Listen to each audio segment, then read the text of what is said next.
Juni ya, Bu Yeni. Nah, ya Bu Yeni, terima kasih gitu ya sudah menemani dulu untuk buka. Bapak Ibu sekalian, alhamdulillah nama saya Nathan Sugiarto, aslinya Surabaya, besar di Surabaya. Sekarang tinggalnya di Tulung Agung, gitu ya. Di sana kita punya lembaga pendidikan, PAUD, RA, dan MI. Gitu ya.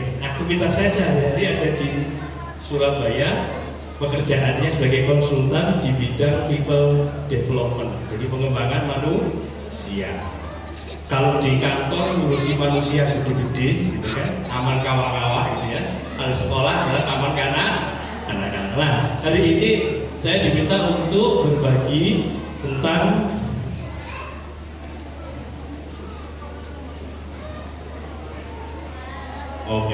tentang sinergi orang tua mendampingi anak zaman now. Ini saya mau tanya dulu Bapak Ibu sekalian, yang sekolahnya anaknya sekarang anak pertama anak tangan, kok banyak ya? Yang anak kedua, wah, tinggal sedikit. Yang anak ketiga nyekolangannya, wah tambah sedikit. Yang anak keempat, masya Allah, ada tinggal 2 orang. Yang anak kelima, wah, tidak ada. Oh, ada. Oh, masya Allah. Iya, benar. Oh, benar. Ya, itulah anak-anak ya. Ya, Bapak Ibu sekalian, hari ini kita akan berbagi. Alhamdulillah, saya dikarunia 2 orang putri. Yang satu sekarang lagi proses skripsi, sekolahnya di kuliahnya di UNESA. Yang kedua kelas berapa ya? Kok ketawa toh Bu? Saya tidak lupa anak-anak anak sekolah kelas berapa? Nah, kalau dulu itu kan istilahnya kelas 2 SMA itu ya. Kalau sekarang itu menjadi 11. Ya, itu maksudnya. Tadi saya ngitung itu maksudnya. Kenapa? Ya karena zaman kita itu ternyata sudah berbeda. Kalau zaman dulu ya kelas 1, kelas 2, kelas 3 SMA. Sekarang diganti sama negara dengan menjadi kelas 10, 11, 12. Wong istilahnya saja perlu berubah, apalagi kompeni anak, gitu ya. Baik Bapak Ibu, kita coba gitu ya. Saya tadi minta izin ke Bu Iva, saya nanti akan pakai guide-nya pakai PowerPoint gitu. Karena kalau saya nggak pakai PowerPoint, nanti materinya bisa kemana-mana. Sedangkan waktunya saya dibatasi maksimal 1 jam anak-anak. 1 jam ada terus Surabaya, mulai 1 jam. Ya mudah-mudahan 1 jam ini bisa memberikan wacana dan tambah referensi bagaimana kita mendampingi anak kita, gitu kan?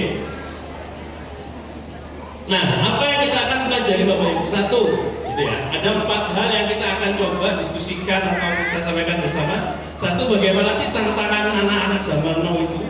Gitu kan. Yang kedua, kita akan belajar tentang bagaimana memahami otak, emosi, dan perilaku anak. Ini nanti hanya kulit-kulit saja ya.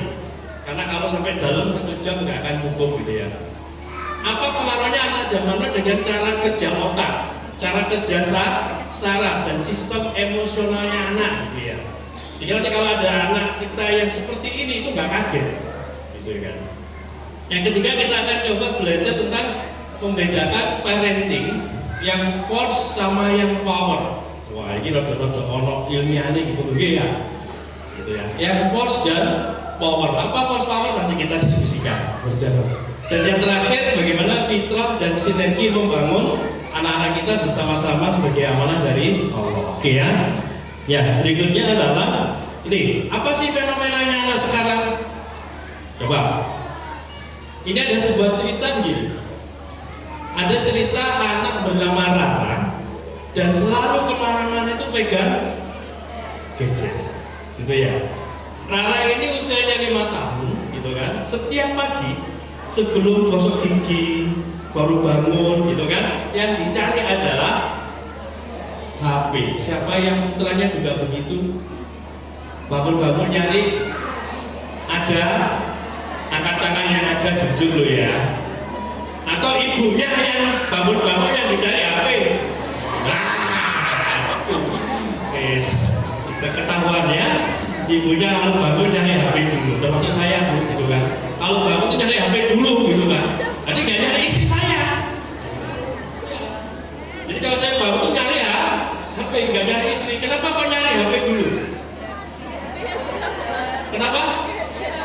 Iya dijual. Nah, saya bangun nyari HP itu matikan alarm soalnya. Gitu.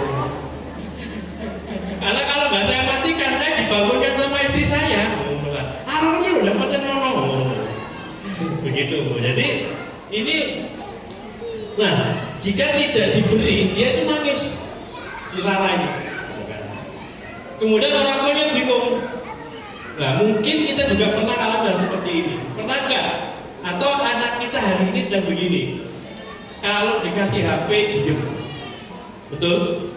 Kalau HP-nya diambil, kalau HP-nya diambil, dikasihkan apa? Ditahan. Bu, dikasihkan. Nah ini HP-nya. Atau nggak menghiraukan? Yang mana?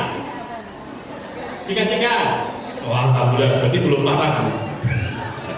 Loh iya, karena kan ada anak kayak Lara ini kalau diambil itu malah tantrum. Bener nggak? Pernah dengar nggak? Atau pernah lihat anak tetangga? Atau anak saudara? Atau jangan-jangan anak kita? Atau jangan-jangan kita? Kan gitu kan? Sampai dipanggil anaknya nggak ada kedengeran gitu kan, saking asiknya apa namanya ini, scrolling gitu ya. Nah ini kondisi yang umum hari ini terjadi. Maka bersyukurlah Bapak Ibu kalau anaknya hari ini putra putri jenengan belum terbiasa, ya maka jangan dibiasakan. Nanti akan saya ceritakan nih kenapa kok begitu gitu ya, karena nanti penanganannya akan jauh lebih repot. Oke, baik Bapak Ibu. Nah karakteristik anak zaman itu seperti apa? Ini Bapak Ibu. Jadi satu, mereka itu punya kelebihan. Apa kelebihannya kalau anak ini? Saya sambil duduk dulu ya. Oh, kelihatan kan yang belakang? Lagi. Nanti kalau saya capek duduk, saya berdiri lagi gitu ya. Kalau geringgingan ya duduk lagi. Kalau duduk geringgingan ya berdiri lagi. Nah inilah kalau pasang muka dan kolesterolnya sudah ya, menunjukkan usia gitu. Bapak Ibu begini, anak-anak zaman now itu punya 3 kelebihan. Salah satunya begini, cepat menyerap informasi. Yang kedua, anak-anak ini suka dengan konten visual. Makanya kalau kita membiasakan anak-anak kita sejak kecil itu pegang HP, wah itu dari menuruti ke senangannya. Bukannya berarti nggak boleh, bukannya nggak boleh, tapi harus dikelola. Segala sesuatu itu menjadi tidak baik ketika berlebihan. Ya. Nah, yang ketiga, anak-anak itu terampil dengan teknologi. Siapa begini? Siapa yang merasa atau pernah melihat anaknya ini gak pernah diajari, tapi kok bisa ya? Begini-begini, download ini, buka ini. Ada yang melihat begitu? Betul? Berarti cepat belajar nggak anaknya? Ya, berarti yang nggak cepat belajar siapa? Kita. Loh bener loh? Iya, karena hari ini saya tertinggal jauh gitu kan. Padahal saya kuliahnya dulu, salah satu jurusan saya itu, saya kuliahnya banyak. Salah satunya adalah tentang informatika komputer loh, habis canggih ya. Tapi sama anak zaman now itu karena cepet saya mau nyari apa gitu, malah bingung gitu aja kok enggak bisa. Izin nama ya Allah. Tapi ya inilah anak-anak gitu kan. Eksplorasinya begitu cepat. Rasa ingin tahunya tinggi yang membuat dia belajar lebih cepat daripada kita. Nah, ini kelebihan ya. Harus kita pahami dulu. Nah, yang berikutnya apa? Kita bicara tantangan ini. Dengan kelebihan itu maka Bapak Ibu kita, anak-anak kita ini, maka ada tantangan bagi kita sebagai orang tua. Satu, anak-anak itu hari ini itu butuh validasi instan. Oke ya.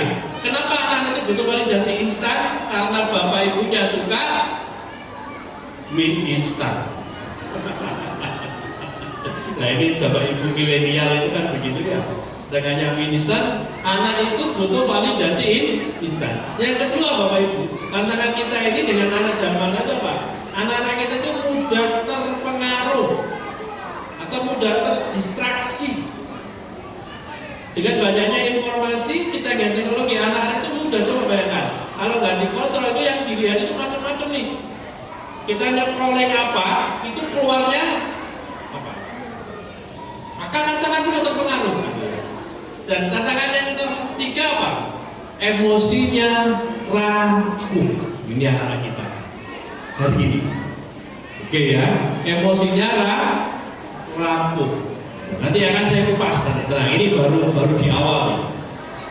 Yang keempat Bapak Ibu, anak-anak zaman now itu gampang stres. Bapak Ibu guru, ustazah ya. Anak-anak zaman now mudah stres. Gurunya sama. Maka ada bikin kelas khusus nanti ini ya, kelas khusus. Nah ini anak-anak kita, maka ya harus kita pahami gitu lah. Kalau nggak mau memahami ini, nanti akan muncul sesuatu yang akan coba kita diskusikan. Bapak Ibu begini, anak zaman now itu cerdas, kritis, dan sensitif. Nah sensitif itu berarti nanti salah satu perilakunya itu gampang baper. Bapak Ibu itu gampang baper apa buatan? Enggak, belum lah. Jadi kan baperan apa buatan? Buatan Ustaz, itu malah kula buatan ngaku. Kenapa? Gampang kok. Saya itu sering ketemu wali murid itu begini. Kalau anaknya bertengkar, ya ibunya ikut bertengkar enggak? Oh tenang, oh yakin, alhamdulillah. Sering ketemukan itu. Kalau saya tangani di sekolah itu bilang, penanang itu loh, si A sama si B bertengkar, lalu ibunya ikut bertengkar kemarin itu gak sopo-sopoan. Nah, enggak Pak, aku gak bertengkar kok, tapi gak sopo-sopoan. Ya saya budal bareng, gak budal bareng. Halo, ada yang begitu? Oke ya, anak-anak ini cerdas, kreatif, dan sensitif. Oke ini agak saya cepat ya. Nah Bapak Ibu anak zaman now itu ingat ya, ini kita sedang berada pada dua dunia yang berbeda. Apa maksudnya? Kalau dunia kita dulu, saya tidak tahu nih ibu-ibu kalau ini yang angkatan anak pertama berarti kelahiran tahun berapa ya? Yang anak pertama tuh tahun 90-an gitu. Ya betul ya, berarti anak milenial gitu. Sampai masih inget ini main congklak, engkle, sekumani, bekalan, sekumani. Ya Allah, bersyukur loh gitu. Bersyukur kita bisa main bekel. Bapak Ibu ya bapak-bapak masih sobo sawah. Ya kalau saya dulu sobo sawah. Nah ini dunia kita dulu, tapi dunia anak-anak sekarang beda. Anak sekarang dunianya adalah dunia online. Apalagi yang sudah terbiasa dipegangi HP, game, animasi-animasi Islami, gitu ya, YouTube, TikTok sekarang, gitu ya. Sampai yang diajari tanpa buka TikTok angkat tangan. Kamu, berarti setiap kali buka TikTok. Ya Allah. Siapa yang keranjang belanjanya penuh? Sampai geser diisi mana? Ya Allah, bapak-bapak hati-hati ya ini. Kalau terima bonus gajian itu nanti tinggal cekon itu. Nah, Bapak Ibu gini. Jadi kita ini hari ini menghadapi dua dunia yang berbeda. Maka kita nggak bisa memaksa anak kita itu paham zaman kita. Lah yang gini, bapakmu biyen iki. Ibu biyen lah, ibu biyen. Lah sampean niku ibu biyen apa ibu saiki? Ini kalau saya campur-campur bahasa Jawa ngerti nggih? Oh, paham nggih? Nah, nggih. Lah jenengan itu hidup di zaman biyen atau di zaman now? Halo? Hidup zaman biyen apa zaman now? Ah, iya. Makanya kalau saya itu kalau di rumah sama istri, nek istri lagi marahi anak itu, ibumu biyen itu sekolah iki mlaku. ngono. Padahal anak yang ngono ning kamar tak omongi. Nek ngomongnya anak yang ngono, lah nyapa anakmu metu kono sepeda. Gitu apa nggih? Ya lucu toh. Lah inilah kita gitu ya. Kita itu kadang masih hidup di masa lalu kita. Sedangkan hari ini anak-anak itu hidup di masa sekarang. Dan ini yang akan jadi masalah utama. Jadi Bapak Ibu, pekerjaan atau salah satu tantangan kita yang pertama adalah membandingkan anak kita yang putranya lebih dari satu angkat tangan. Oke. Jangankan membandingkan kakaknya sama adiknya. Kita baru punya anak satu saja. Nek nuturi kadang membandingkannya dengan siapa? Tetangga. Dengan kita. Ya toh? Bapak biyen, ibu biyen, mama biyen. Mama biyen ya. Lah saiki sampean mama sekarang apa mama biyen? Lah iya. Coba lagi, kalau sering ada statement begitu keluar dari pembicaraan kita dengan anak-anak, ingat dan istighfar, ya Allah saya hidup di masa sekarang, bukan di masa lalu. Maka apa yang harus kita lakukan? Sederhana. Yang kita lakukan adalah kita bisa belajar dan memahami dunia mereka. Loh kan begitu kan? Betul. Kalau enggak ditinggal zaman kita jadi mama jadul. Gitu, mama jadul. Tapi sekarang yang jadul-jadul itu lagi viral nih. Iya itu. Contoh di Surabaya itu ada donat jadul. Ada yang tahu donat jadul? Tahu Bu? Donat jadul ngerti enggak? Ya, nggak ngerti. Apa ya donat jadul nggak tahu? Jangan-jangan Ustazah ya nggak ngerti donat jadul. Donat jadul itu Bu, donat dari tepung yang tengahnya bolong, ya, dikasih atasnya itu mentega, lalu dicocol nenggone mesis. Itu donat jadul. Hari ini lagi viral, lagi dicari orang yang payu. Jadi donat-donat yang kekinian, sing toppingnya macam-macam itu ya mulai turun. Jadi kalau kita mau jadi orang tua jadul, maka jadilah orang tua jadul yang bijaksana. Ya, bagaimana agar menjadi bijaksana ini? Kita harus memahami satu, bagaimana otak ini bekerja. Saya akan coba buat sesederhana mungkin bahasanya ya. Bagaimana emosi itu muncul dan itu berdampak terhadap perilakunya anak Bapak Ibu. Apa? Anak itu, kita itu punya cara untuk merespon perubahan dunia.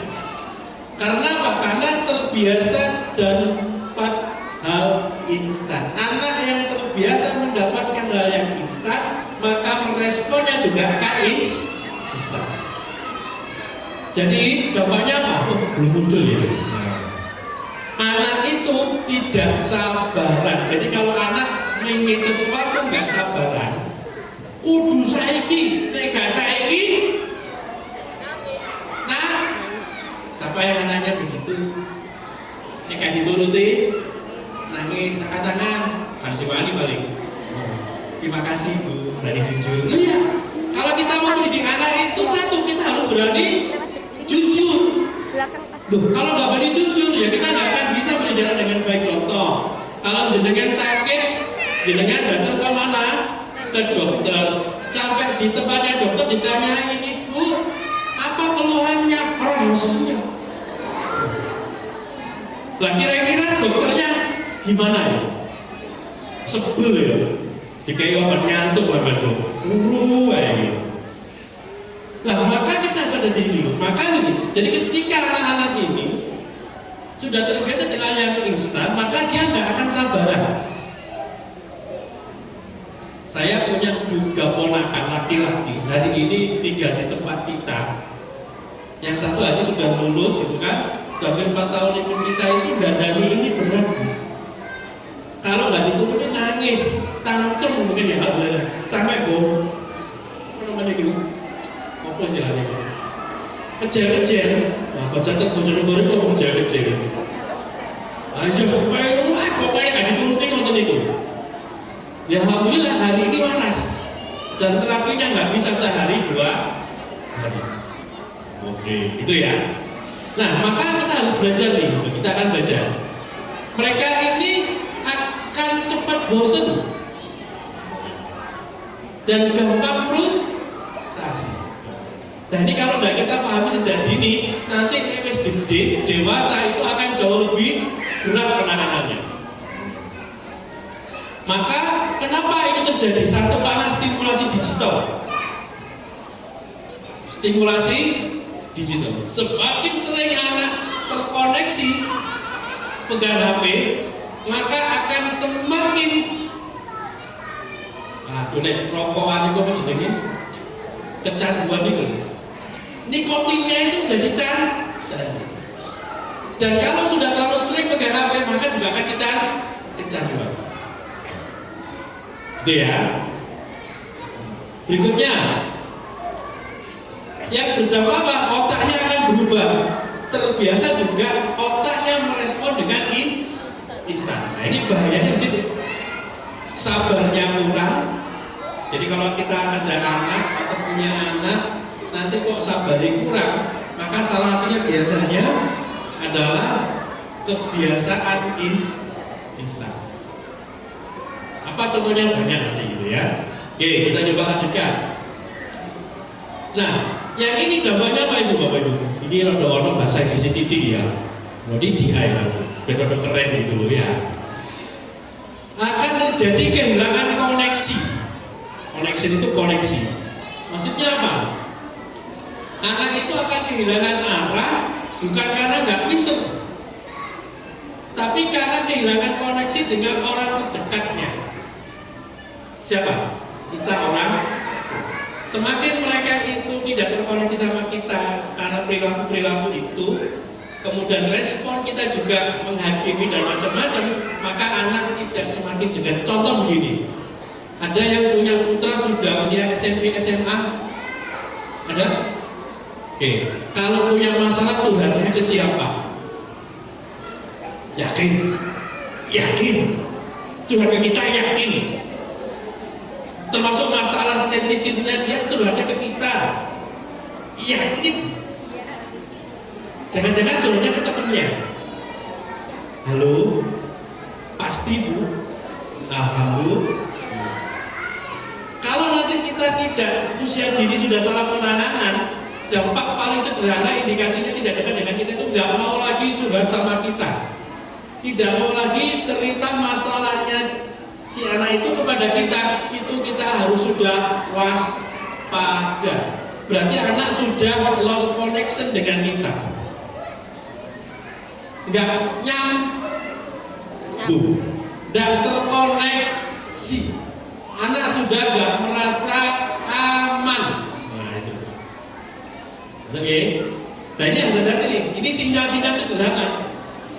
Kok ada anak tidak mau bercerita sama orang tuanya, ini harus waspada. Maka indikasinya begini Bu, ketika masih usia dini begini. Kalau anak itu pulang sekolah, ceritanya ke kita, apapun masalahnya, ora usah direspon ngomong. Masih ngantuk, masih kesel, didengarkan. Pun malah lele, gak ngerti mak lagi kesel nih mak. Ibu ini capek. Coba kalau itu dilakukan berulang-ulang ini jenengan kira-kira mau juga ke seseorang, dicuekin terus-terusan, kira-kira mau curhat lagi apa betul?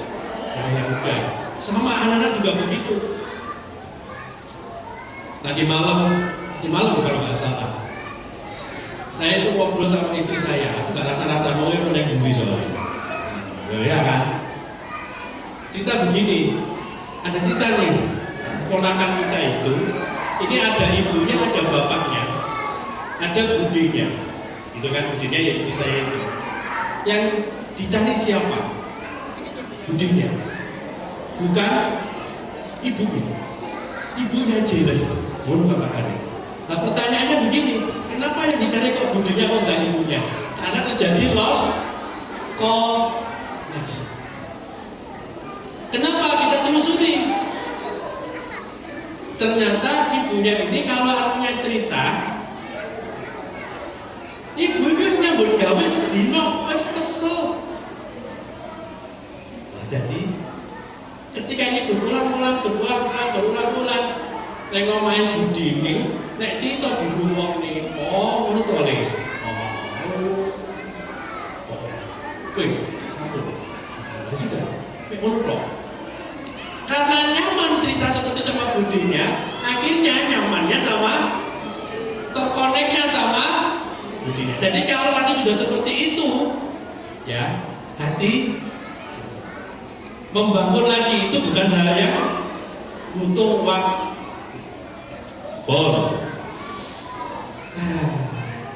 Halo, ada yang sudah merasa dapat ilmu hari ini? Ya, ini belum, ini masih pembukaan loh, masih pembukaan nih, masih pembukaan. Oke, saya lanjutkan. Apa sih tantangan terbesar kita? Saya mau tanya di rumah, selain HP, tantangan terbesar kita di rumah apa?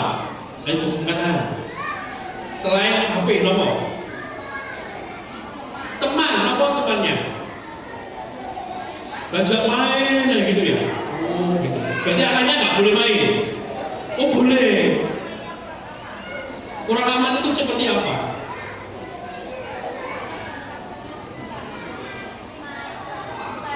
Naik atas genteng, paut itu, paut. Ya Allah, ekstrim ya. Oh, kurang aman. Berarti butuh pengawasan. Jenengan ngawasi. Boten, kok dilarang aja ya? Oh, dodolan mek kain. Penggahane pendek, genteng. Itu cara paling instan gitu ya. Oke, ada lagi kira-kira apa tantangan selain temen? Apa Bu? Cara mendidik berbeda dengan orang tua saya. Jenengan tinggal sama mbaknya, sama ibu. Sampai maunya A, mbaknya pengennya B. Terus yang terjadi gegeran. Nek gegeran anak pilih siapa? Baik, katanya ngalami kabeh. Tenang, saya punya pengalaman yang saya cerita. Itu ya. Ada lagi yang lain selain sama mbaknya? Ayo. Dada. Kalau ada saya lanjutkan. Karena tinggal 30 menit lebih cepat. Bapak perang suwe jadi Bapak. Anak tantrum. Putranya sampai tantrum pernah? Pernah. Mau pernah loh, ampun ya Allah. Pernah ya apa? Susah disuruh sholat. Ya nek paut sih kamu aneh lah. Oh. Kemudian nempel sama HP. Ya. Ya, alhamdulillah. Disuruh belajar rasa-rasan. Ya memang dunianya bermain loh, apa cinau. Lah ya repot tuh ya. Karena anak itu belajarnya itu ya bermain. Makanya di PAUD, di RA ini kontekan kan? Ya kan? Belajar itu ya bermain. Kalau anak nggak boleh bermain, berarti nggak boleh belajar. Terus definisi belajar itu apa, Bu? Kan itu ya? Oke. Suka membantah, ngeyel, nek dikongkon, mulai. Loh, kok gini? Ada yang lima-limanya ini? Loh ya Allah, kasihan orang tuanya. Nah ini tantangan kita ya. Kita akan coba telisik lebih dalam lagi seperti apa. Kenapa Bapak Ibu anak itu kok? Loh, sorry, maaf, belum kencet. Saya percepat. Kenapa anak itu sulit untuk mengatur emosi? Nih, yang sering terjadi ya. Jadi, atau nek sudah berlebihan jadi namanya tantrum. Nek tantrum itu sampai go. Terus pokoknya kalau saya gulung-gulung, nek jadi turuti, nomornya sampai muntah-muntah. Ada yang pernah begitu putranya? Nek ada yang begitu orang tua keren itu. Benar. Orang tua keren, dia bilang, ya pasti dibusuh baik nih, selain orang tua ini orang tua geblek, orang tua, mana sampai anu, akhirnya jadi musuh lebih baik. Begitu oke? Dan itu senjatanya anak. Karena kita lihat tantrumnya ini normal atau enggak. Satu begini, Bapak Ibu, kenapa anak itu tantrum? Karena gini, otak logika anak itu logika itu belum matang sampai usia 20 tahun. Perhatikan ya, ini penelitian. Otak logika itu belum matang sampai usia 20 tahun. Maka wajar jika mereka masih sulit mengatur emosi. Itu harus kita pahami dulu. Ya kan? Mudah meledak atau gampang frustasi. Nah ini bukan nakal. Nah sering kita kan nakal, gampang menjustifikasi anak-anak. Nah tidak, ini reaksi normal. Gitu ya. Karena kita nggak tahu aja caranya saja nih. Paling gampang main nuturane, bukan main nuturane. Kita nggak ngerti caranya nutur. Tapi proses tumbuhnya perlu dituntun. Nah, maka kalau ada orang tua masih seperti ini kelakuannya, di atas 20 tahun kok masih gampang tantrum, nah ya kan itu kone apa mbek bojone nesu kan sapa, ngono kan bojone gak diwawu, itu berarti lagi tantrum, tantrumnya menang ya. Berarti juga saya ngomong bukan saya, berarti kalau gitu letak logika kita itu belum matang. Halo Bu, ya halo, aku gak ada memori loh, ini si ngomong bukan pulau, ini saya baca buku ini. Jadi kalau kita juga masih gampang tantrum, gampang frustasi, berarti otak logika kita ini belum matang, gitu ya. Oke. Maka kenapa begitu? Ya sudah begitu memang. Bagian otak itu yang bertanggung jawab untuk kontrol diri dan mengambil keputusan itu masih dalam taraf berkembang.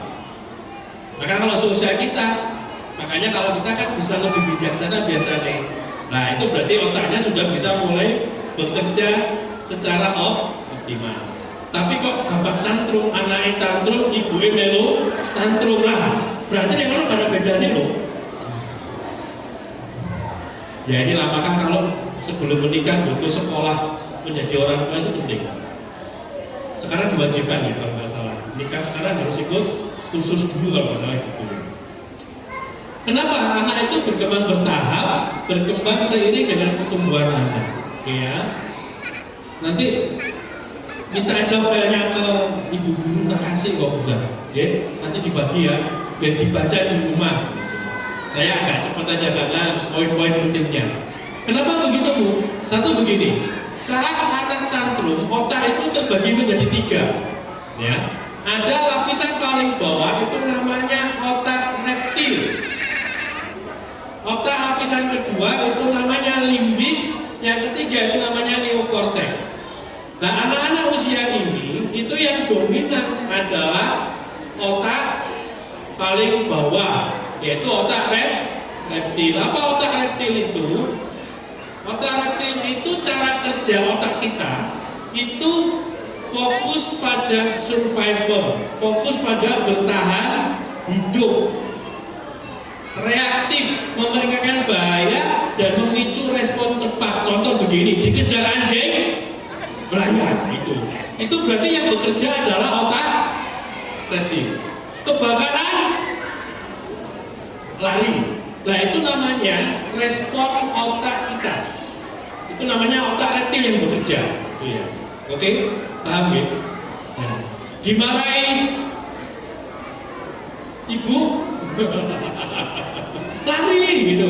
Nah itu kalau lari berarti yang bekerja otak reptil. Tapi kalau dimarahin ibu dirumokin, dipahami, berarti yang bekerja otak atas, otak neokortex. Otak limbik itu Bapak Ibu gitu ya. Itu otak yang berbicara atau tugasnya adalah tentang perasaan. pusat emosi di mana kita mengalami emosi untuk membangun sebuah koneksi. Itu ya. Jadi kalau anak itu marah, gitu ya, respon otak kita itu akan berbicara mau merespon apa. Kalau kita menggunakan neokortex, oh dipahami marahnya kenapa. Tapi kalau ikut marah, gitu kan, sampai anaknya gak disopok, nah itu berarti yang bekerja otak otak emosi namanya. Hati-hati lo ya. Wes pokoknya mana gak begini, orang usah ketemu mbak Budisik. Anak dia cemburu. Nah itu yang bekerja otak limbik. Lah anak-anak itu belum bisa berpikir begitu usia begini. Apalagi yang neokortex paling atas belum bisa. Mereka itu masih otaknya anak-anak PAUD RA itu otak reptil yang bekerja. Itulah kenapa seringnya kita lihat atau pernah kita lihat begini. Anak bertengkar sama temennya pagi, ya nggak 2 jam mes dulunan mana? Iya nggak? Lah kenapa? Karena bagi mereka selesai ya sudah selesai, nggak mikir. Tapi kalau yang bertengkar ibunya, ayo, kira-kira sopo-sopoan enggak? Enggak, karena sudah bukan otak reptil lagi yang bekerja, tapi limbik yang bagian tengah itu. Apalagi sampai ngomongnya nyelekit itu orang Surabaya, ngomongnya nyelekit, padahal sih ngomong gak rumongso. Baru gak sopo-sopoan lah, itu kalau terbawa pakai otak limbik otak tengah itu pasti baper. Jadi kalau kita baperan, itu yang bekerja adalah otak limbik. Itu ya. Tapi kalau kemudian ya kaya jadi pangananku wong Surabaya nek ngomong wis ngono kae. Nah itu berarti kalau kita bisa memahami seseorang begitu, itu berarti yang bekerja otak neokortex, otak bagian paling kurang lebih begitu gambarannya, gitu ya. Sehingga kalau bapak ibu nesu-nesu sama anak-anak, berarti kita nurunkan cara berpikir kita. Itu sederhananya. Oke, saya lanjutkan.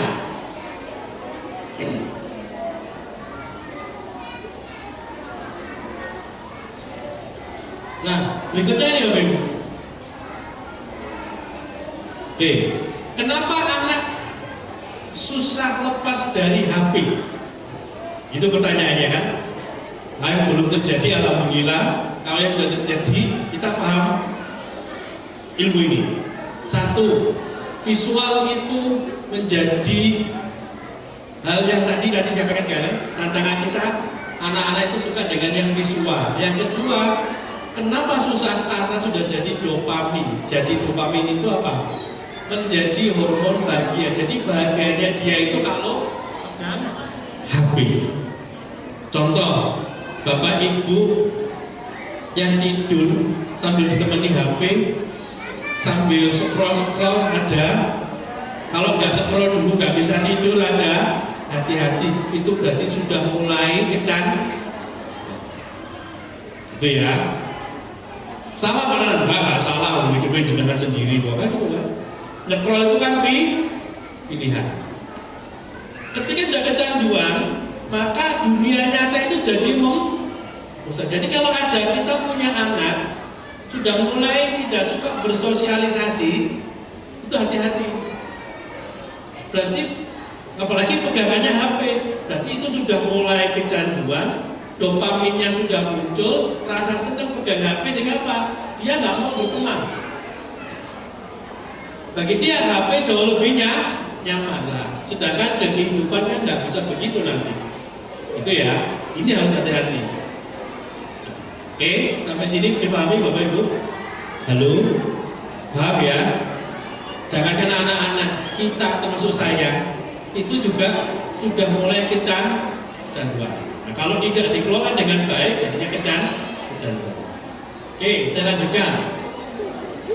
Nah, fitrah anak itu Bapak Ibu begini. Tugas kita itu bukan mencetak, tapi menyirami, nuntun dan menumbuhkan. Mereka ini punya fitrah. Tugas kita ini hanya menjaga sebuah cahaya. Kenapa? Karena anak adalah amanah yang membawa potensi baik sejak lahir. Maka lingkungannya itu yang akan membentuk siapa? Ya kita sebagai orang tua dan sekolah ini adalah pendidiknya, yaitu para guru-guru. Dan tugas kita adalah menjaga fitrah ini. Nah, ini yang saya mau sampaikan di poin inti. Ini mulai poin inti dulu. Agak cepet ya, biar diskusinya panjang. Ada istilah yang lagi diteliti hari ini ya. Seorang dokter namanya Dr. Hawkins menemukan sebuah teori perilaku energi itu membagi perilaku kita itu menjadi dua secara energi, secara emosional, yaitu force sama power. Bayangannya begini, apa Pak force itu, apa power itu begini. Bayangkan ada dua pohon, itu kan saya gambarkan dua pohon. Satu dipaksa berdiri dengan tali, itu daunnya rontok. Satu lagi disiram dan tumbuh subur. Itu yang situ dirawat, yang situ ditok nih, gak dipupuk, gak disiram. Nanti ada gede pupuk, gak dipupuk, gak disiram ya mati. Yang di tanah oke. Nah ini sama-sama dipupuk. Satu dipupuk, satu disiram, yang satu dibiarkan. Maka, gitu kan, kalau dibiarkan berarti itu force gitu. Dalam merawat kita nggak peduli. Tapi kalau kita peduli ya dirawat. Sebenarnya begitu. Maka yang muncul energinya adalah power, kepedulian untuk merawat, nyiram itu power. Tapi kalau nggak mau merawat, nggak mau nyiram itu force. Sebenarnya begitu ya. Saya analogikan. Nah begitu juga dengan anak-anak kita. Bagaimana energi kita? Kalau energi kita force, maka dampaknya juga akan seperti ini. Kalau energi kita power, ngerawat dan macam-macam, Pak anakku ya nyekolah ke, ya kekei mana? Tak kok nih kelambi. Merawat itu bukan hanya masalah mencukupi kebutuhan hidup, gitu ya. Nanti kita akan bedakan. Nah, apa sih force itu mendidik? Force itu begini. Force itu menekan. Kalau kemudian power itu membimbing dan menumbuhkan. Nah ini mulai masuk. Kalau force itu menekan, kalau power itu membimbing dan menumbuhkan. Menekan itu seperti apa? Contoh, menekan itu dorongan dari luar, dipaksa, kita takut kehilangan, itu melarang bermain dengan temannya. Kenapa tidak kita kelola? Salah satunya begini. Jadi kalau kita memang takut, ayo wes bermain di rumahku aja. Maka kalau di rumah saya itu memfasilitasi. Wes pokoknya gelem-gelan yang gue oman kocok-kocok, kita operan nih. Gampangannya begitu. Dicepak ke jajanan, lebih bisa dikontrol, gitu ya. Tapi kalau ketakutan dengan banyak melarang juga nggak menyelesaikan masalah. Seberapa lama Anda bisa melarang? Toh nanti juga nyolong-nyolong. Gitu mungkin? Nggih. Siapa dulu yang merasa begini ketika disuruh tidur siang sama bapak atau ibu, tidur pura-pura ke bapaknya turu, ibu turu? Lah, ya sudah. Kelakuan kita itu sama dengan anak-anak kita. Gitu loh. Ingat kita dulu juga begitu. Nah, mengontrol segalanya kita itu. Gak orang ini. Saya itu punya kewenangan itu sangat steril. Saking sterilnya itu bermain pasir aja nggak boleh. Keluar kalau pakai sendal itu nggak boleh. Ya kalau pakai sendal apa namanya? Nyeker itu nggak boleh. Waduh, iki anak steril ini. Wah, berat ini. Dan anak si monopoli, mohon maaf, itu gampang sakit. Antibodi tubuhnya. Kalau saya hujan deras, apa hujan, ya. Dan menekan itu gini, tegang, kaku, nggak ada proses yang menyenangkan sama sekali. Nah, kalau power itu membimbing, menumbuhkan, ada niatan dari dalam, gitu kan? Siap melepaskan, ini titipannya Gusti Allah, ya tak operane sing piye caranya tanpa harus marah-marah, tanpa harus teriak tanpa harus dengan diancam. Ingin melayani, menyerahkan yang bukan tugasnya, fleksibel, dan semakin kita hidup nanti dengan cara mendidik seperti itu Bu, nanti akan getun sendiri. sendiri. Semakin kita mengatur segalanya, kita akan semakin sakit. Semakin kita melepasnya bukan tujuan lagi. Hati kita itu melepas, dididik dengan baik, tapi dikelola dengan baik, itu akan jauh lebih powerful. Coba, nih. Kalau zaman dulu, banyak dari kita dibesarkan dengan contoh gini ya. Ini bisa jadi pembenaran. Bisa jadi pembenaran, bisa jadi tidak, tergantung perspektifnya. Contoh, saya dulu itu nek guru biyen iku nek bocah ndak tertib di pukul. Salah, ya bisa salah, bisa tidak. Bisa salah kalau mukulnya itu karena marah, emosi, gitu ya. Tapi kalau mukul karena untuk pendidik itu berbeda lagi. Nah, ini bedanya nanti memberikan hukuman sama anak, force atau power. Kalau menghukum kita itu karena marah, gitu kan? Atau karena kasih sayang, itu kan berbeda energi yang keluar. Anak itu nangkep. Jadi soal ini masalah energi ya. Nah, saya itu mendidik anak saya tapi nggak rusuh-rusuh. Enggak, saya nggak marah kok. Nggak marah tapi pedang-pedang. Wah, ini ya. Nanti terasa kok energi kita marah atau tidak. Saya itu berkali-kali begini tadi Bu, sama mertua. Halo, sama mertua. Anak saya hari ini saya hukum. Mbak, yang nomor 2 nih. Sampai tidak pulang ke Tulungagung dulu ya. Oh, bukan itu manajernya gini. Mbak, ini kan si kelas 2 SMA, berarti tahun depan kan kuliah nih. Kelas 3 terus kuliah. Saya bilang gini, Mbak Iza, nanti sampai kuliahnya di Tulungagung saja ya. Dia bilang, loh, kenapa Bi? Nah, kalau sampai tidak bisa naik sepeda, nanti yang nganter siapa?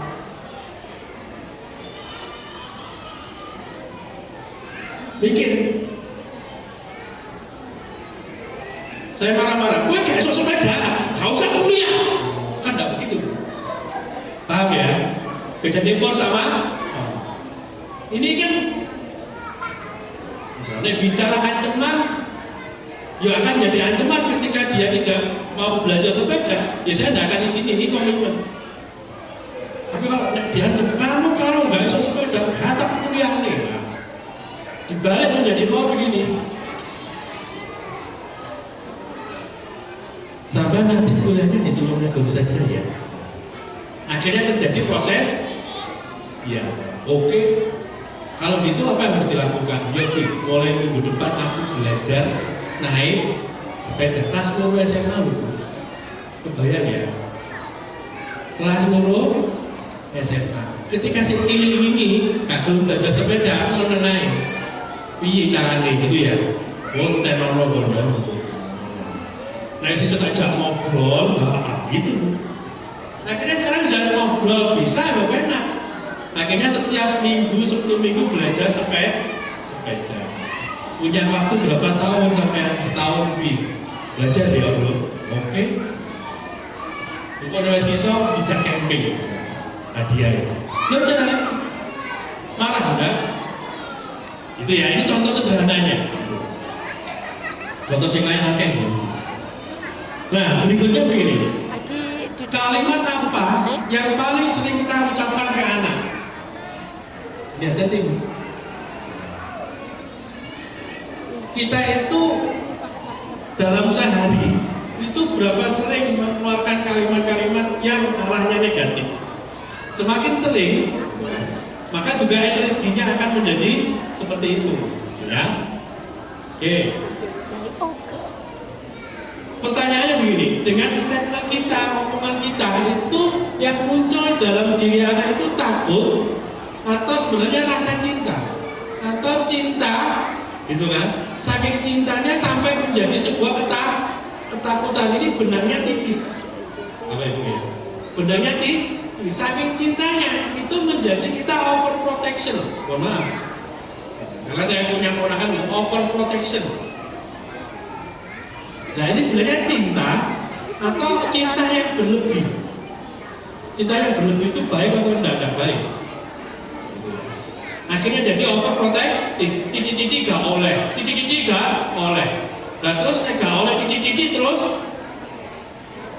lo tambah gak oleh, titik aja gak oleh, gitu ya. Maka kita bisa lihat kalimat yang sering keluar ancaman, larangan, yang tanpa kadang kita sadari. Maka Bapak Ibu, parenting seperti ini penting. Ya. Kalau ada waktu nanti kita kupas lebih dalam lagi ya. Kenapa kita harus paham? Bu, saya ini orang Surabaya. Aslinya Bapak Ibu saya, Mbak saya itu nggak punya saudara di luar Surabaya. Bayangkan karakter saya ya, sangat keras. Bayangkan kalau saya nggak belajar ilmu ini, waduh, jadinya anakku koyo. Yang jelas anak-anak itu dengan ilmu-ilmu nanti yang saya sampaikan tadi itu ngobrolnya sama kita. Meskipun kadang ketika mendengarkan itu kudu tak seneni, kudu tak gitu, kudu tak, kudu lah. Tapi ditahan, sakit. Tapi ketika anak dengar cerita, luar biasa, dia bisa gitu. Nah, contoh nih, skenario pertama, orang tua berkata, kalau nggak sholat nanti Allah tuh marah. Anak diem, tapi hatinya. Atau skenario yang kedua, orang tuanya berkata begini, ayah ini, bapak ini kadang lelah, aku ya kesel. Tapi sholat itu bikin hatiku tenang. Yuk bareng mbak aku. Saya ngomong sama anak gini, nek lagi males belajar pas main megang HP itu aja. Saya buka laptop di depannya anak saya. Pulang kerja, mandi, setelah itu buka laptop.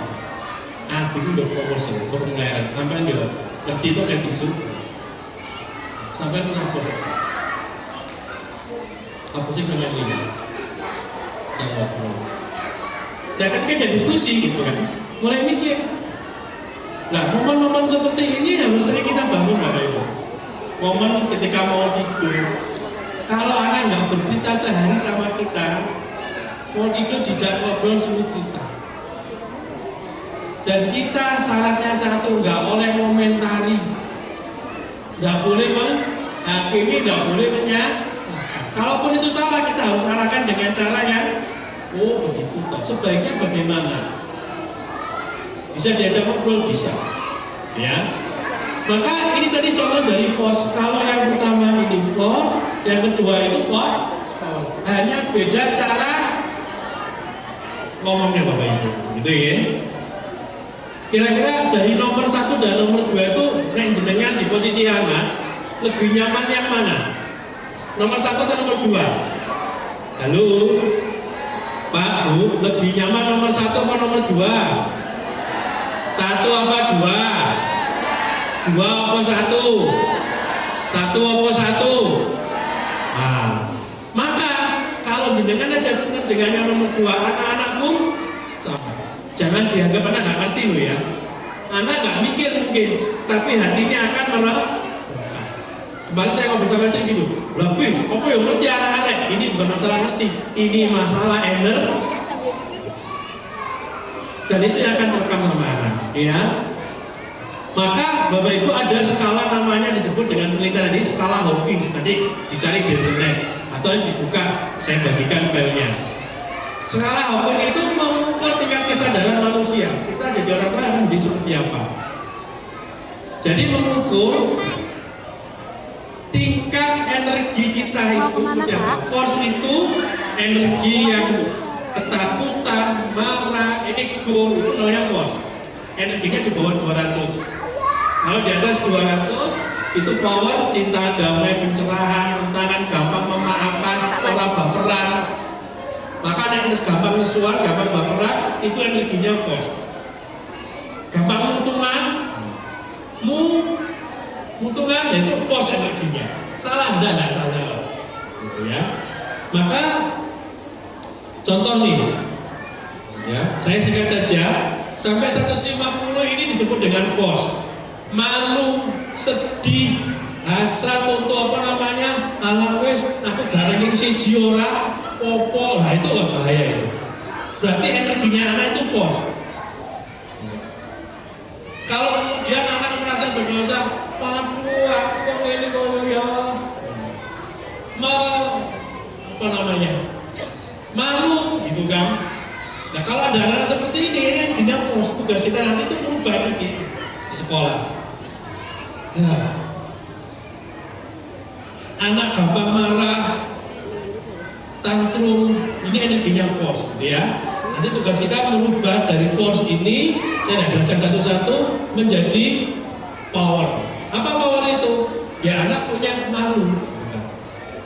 Tapi menerima kalau kita gagal, ya nggak apa-apa lah, gagal. Aku malu, tapi gagal. Malu kegagalan, tapi tidak energinya negatif. Ya bisa saya perbaiki. Tapi kalau ada anak malu, wis malu sekali, nanti cuma tambah lagi nggak mau lagi. Nah berarti energinya pos. Itu ya, belum berani. Kalau anak kemudian berani, ya yuk besok kita coba lagi lah. Kalau dia masih mau nyoba lagi, berarti energinya sudah power, itu bagus. Gitu. Anak masih mau belajar, saya mau menerima. Enggak, aku udah mau melakukan itu, kenapa nanti Allah nggak suka? Kalau sudah pergi udah ngomong begitu anak, powernya keren, tingkat kesadarannya bagus, ya, gak gampang nesulang, nah gitu ya. Oke, tidak apa-apa, kalau belum bisa ya besok dicoba lagi. Nah, energi ini yang akan mempengaruhi pola asuh kita, termasuk terhadap pasangan. Kalau bapak ibu di rumah ini pas parenting orang tua, itu energi kita dengan pasangan itu akan berpengaruh, ya. Oke. Nah ini para ahli mengatakan begini, yang menyusun Hawkins, di bawah 200 hidup dipenuhi rasa takut, marah dan bersalah, itulah pos. Di atas 200 skalanya hidup mulai diisi cinta, damai, penerimaan, Allah tak apa masih orang ini ya alhamdulillah. Sing alhamdulillah aku sebelum numpak sepeda motor ini bahannya kain. Penerimaan. Gak iso, pokoknya aku nek gak sepeda motor merek iki. Wah, merek iki. Wah, berarti ini bisa jadi ada kemarahan. Nah aku gak expect, juga apa sih, tapi karena dendam pengen beli itu namanya pos. Tapi kalau memang butuh pokoknya tula-tula itu ngono gak mau. Untuk buah alpat ya apa-apa. Orang masalah tuku alpat tuku alpat karena dendam atau tuku alpat memang karena kebutuhan, itu hal yang berbeda. Bodoh-bodoh butuh ya Pak. Karena saya dulu energinya pos, anger, marah. Saya harus bisa begini, kenapa? Karena keluarga saya diremehkan. Jadi saya mencapai sesuatu hari ini karena kemarahan. Begitu orangnya nggak ada, terus siapa yang mau lakukan validasi? Ada. Ya, maka kuncinya apa? Kalau kita sudah terjadi membangun koneksi sama anak-anak. Nih Bu, kita harus bangun koneksi ulang. Melakukan edukasi, memberikan arahan, melakukan ulang koneksi emosional. Yang saya itu koneksi emosional. Sehingga apa? Dia merasa aman lagi untuk cerita sama kita. Dan itu yang saya rasakan dulu. Kenapa saya berhenti training? Berhenti training kenapa? Karena saya tidak dekat sama anak-anak. Saya berhenti training Bu, karena rasa marah, saya dendam. Jadi saya bisa jadi perwira di tingkat nasional, ke Singapura, ke Malaysia, kasih pelatihan seperti ini, itu karena marah. Dampaknya ke anak, saya jarang pulang. Nah jarang pulang itu jadinya apa? Lagu ini loh. Wah Bang Toyib, Bang Toyib, itu saya tuh. Maka saya putuskan berhenti. Kalau nggak kenal sama Bu Iva saja saya nggak mau datang. Jadi saya mau diundang karena kenal Bu Iva. Iya. Kalau orang asing saya nggak kenal, saya nggak ngapain, aku nggak butuh lagi materi. Karena saya sudah kehilangan banyak, maka saya mengganti waktu saya untuk melakukan rekognisi orang sama anak. Masya Allah effortnya. 2012 saya berhenti training, memulai lagi dari bawah ya. Saya tahu anak saya tumbuh, tahu tumbuh Bu? Tumbuh itu modal. Tapi saya tidak tahu anak saya perkembangannya seperti apa. Saya itu dua-duanya kehilangan momentum itu. Saya nggak ngerti lucu-lucunya anak itu, nggak ngerti. Karena jarak di rumah. Teko oma kali kan, kesel itu terjadi sama saya. Kemudian saya mikir, ya Allah, aku teko Malaysia bukan jadi TKI ya. Maaf, training di sana berusaha-usaha. Yang saya cari apa? Ternyata saya melakukan karena saya dendam sama orang-orang yang menghina keluarga saya mau membuktikan. Energinya negatif kan? Akhirnya apa? Disindir saya begini, kamu bekerja katanya untuk keluarga, tapi kamu gak punya waktu untuk tamparan keras. Alhamdulillah hari ini saya mengganti, sudah hampir 12 tahun. Anak-anak saya baru rasakan dekat ini 2 tahun terakhir ini, sejak pandemi. Coba ya, 2012 ke pandemi itu 8 tahun itu membangun lagi komunitas ini luar biasa. Nah ini yang kemudian saya rasakan, saya ingin ceritakan gitu kan. Ketika energi kemarahan itu muncul, itu akan menjadi penyesalan. Terutama bapak-bapak ini yang jadi jangan merasa kita bekerja untuk keluarga, tapi waktu untuk mendengarkan anak bercerita tidak ada. Saya harus merasakan itu Bapak Ibu yang milenial ini.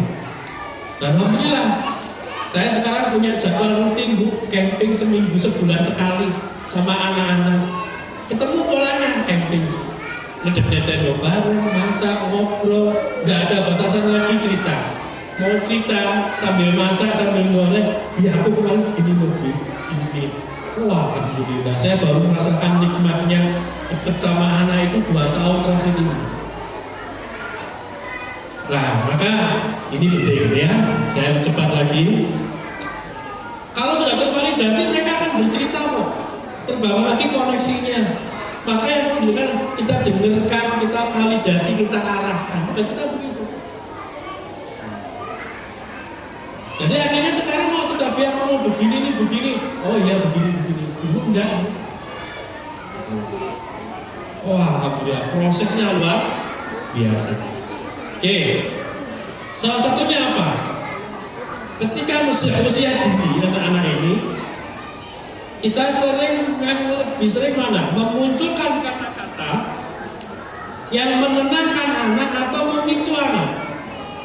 Kenapa sih kamu? Gitu kalau sudah gini ya, memicu tuh.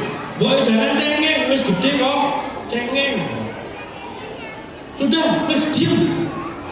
Kamu ini. Bandingkan dengan kalimat sebelahnya. Ada yang bikin kamu kesel apa sih sebenarnya? Ibu lihat kok kamu sedih, aku lihat kok kamu diam aja, kenapa? Boleh nggak ceritanya aku? Yuk, kira-kira solusinya apa? Nah, coba ya kan. Kalimatnya berbeda, energinya berbeda. Kalau mulai gak iso, apa sih? Sing membuat kok susah. Mulai kok gak iso, sing situ kenapa kok susah? Kira-kira sekilas mana Bu? Mulai gak iso, lebih menenangkan yang mana? Kenapa kok susah? Hati-hati ya. Halo Bu, Ibu. Bu, biasanya sana segini sing sering ibu-ibu. Ngomongnya kayak etos. Ibu jadi ibu, terus gede kok. Ya masuk terus gede terus ya anak. Ingat belum 20. Oke? Halo? Ingat kata-kata kita itu bisa menjadi obat dan bisa menjadi ya. Maka pendidikan yang paling penting adalah modeling. Modeling itu lebih penting daripada ceramah. Jadi kalau di sekolah Bu diajari sholat, maka di rumah kita di rumah anak-anak diajari ngaji, di sekolah diajari ngaji, di rumah iso ngaji. Gak iso ngaji minimal ngancani anaknya. Oke ya. mau baca dan seterusnya. Ada 6 fitrah anak. Nih. Ilmu, gitu ya. Sorry.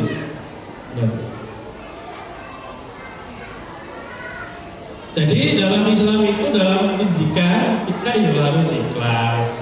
Pak, gampang ikhlas ya. Nanti pelajari course lebih dalam lagi, nanti itu banyak literasinya. Kita akan jauh lebih paham. Belajar ikhlas kayak apa sih? Maka kita harus belajar ilmu otak, ilmu gini ya. Menahan marah, lembut, dan pasrahnya Gusti Allah. Saya gini Bu, saya itu anak saya yang nomor 2 dasar sepeda itu ya susah, bener susah. Dasar sepeda susah, nah ini nge-grab.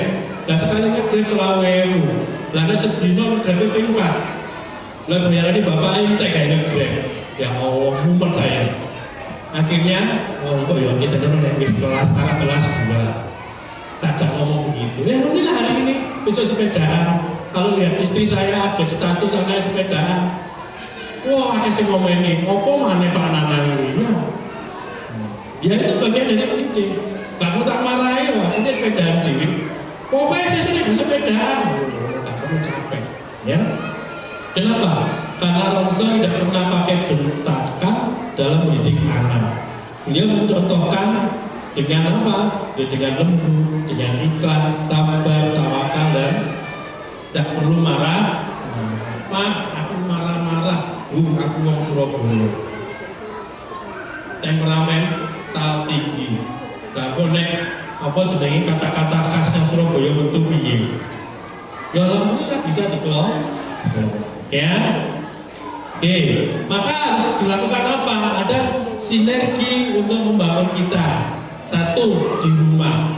Nah, ada dikatakan pertanyaan itu kan, bagaimana di rumah itu antara kalau tinggal sama bapak ibu, ambil baik, kayak apa? Nah, di sekolah seperti apa? Harus sama nih, penting namanya. Kalau ada masalah komunikasi ustadzah, anak pun yang rumah kok ngini, tanya ke ustadzahnya. Jadi Bu Ipa, kalau ada wali kelas, kok nggak mau terima keluhan wali santrinya, sampai panggil sama aja ngobrol nyapo sampai kok oke keluhan wali santri. Tapi ya wali santri itu teman-teman yang mengeluhkan, yang tidak ada hubungannya dikeluhkan. Elah ya Allah ustadzah, wes anjane wong kuwi kok lho, tak boleh ngrasani wong tua lihat bukan itu konsultasikan masalahnya.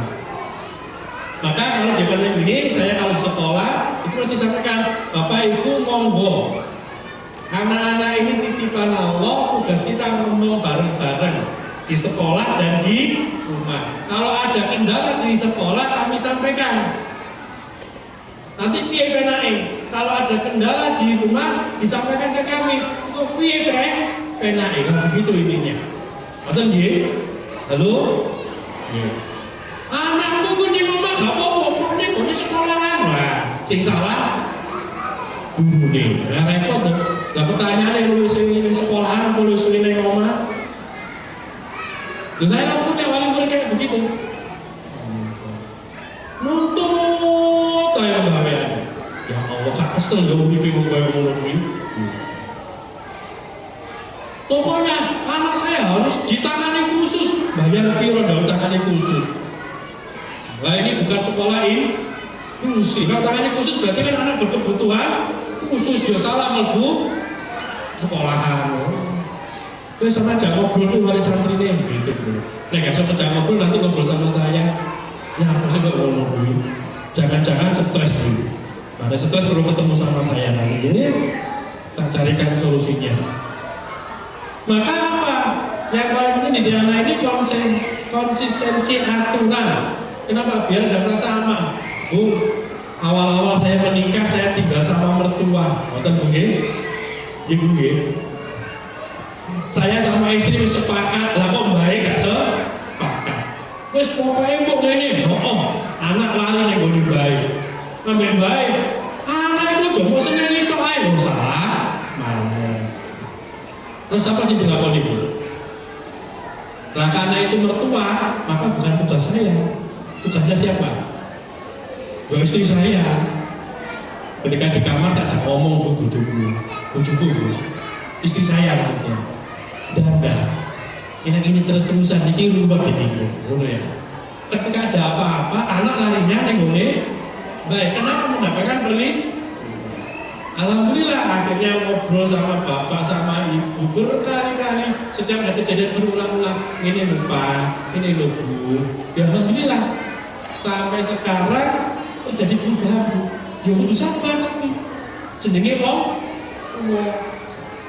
kita itu bisa tegas sama anak, tapi durung karuan nambah itu. Aku bisa ngomong ini durung lakoni semarin. Coba aku udah timbang, jangan-jangan aku ya luwih saya, ngono kan? Aku dimusuhi sampai mantuku. Betul nggih? Jadi akhirnya apa? Alhamdulillah kami komunikasi selama istri itu ngobrol. Alhamdulillah hari ini saya masih tinggal sama mertua. Yo lancar-lancar baik. Ketika begini lain nih baik, malah dituturi baik. Nah ini pentingnya komunikasi. Sambat enggak selesai. Pak, gue itu gue gue arek-arek gue sampean kok. Bapak sampean dia diajak komunikasi. Sampai kapan? Sampai terjadi persepsi yang sama bagaimana mendidik anak-anak kita. Begitu ya?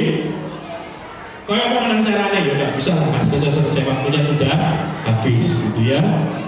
Maka Bapak Ibu, kalau anak takut, merasa disakiti dan macam-macam, identifikasi masalah-masalah neopo, rencanakan bersama-sama sekolahan, kalau sekolah kan itu kan, Ustazah anak saya kemarin begini, ya apa di penake, dibangun komunikasi. Ini nggak hanya antara orang tua dengan pihak sekolah, tapi kalau di rumah ada mbahnya juga, ada seperti sedikit dulurnya sampai yang mungkin masih ikut dengan kita, ya adik kakak harus dibangun di rumah ini seperti apa aturannya. Clear, kalau saya punya aturan clear, disepakati. Bukan yang gini begini ya, bukan yang senin baik, ya aku gak oleh minum. Kenapa? Ditanya nyapu sampai gak senin inti. Diajak ngobrolnya apa tuh? Kalau timnas musuh pasti menang. Ya, ya sampai yang, ya iya pasti ngomong. Ini kan? Nah karena sudah terbiasa komunikasi, ya alhamdulillah, gitu ya. Nggak bisa setahun bu.